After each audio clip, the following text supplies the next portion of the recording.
Hi there, in this video I will show you how to add core network in Metamask.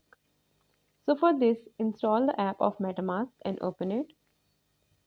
Once the app is open, click on Networks on the top.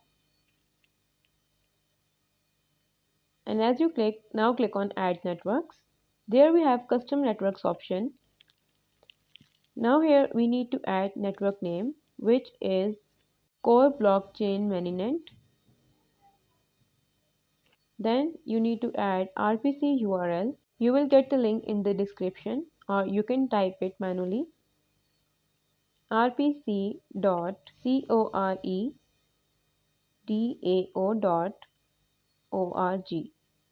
Then you need to add chain ID, which is 11161116. Then add symbols, which is core. So simply type core here. So this is optional, you can skip this. Now click on add. So the suggested name is core blockchain mainnet. So we will go with this one and now click on add. As you click on add, now you can see you need to click on confirm and now click on switch to network.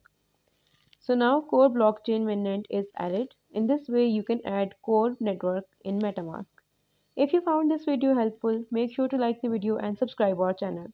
See you guys in the next one. Bye.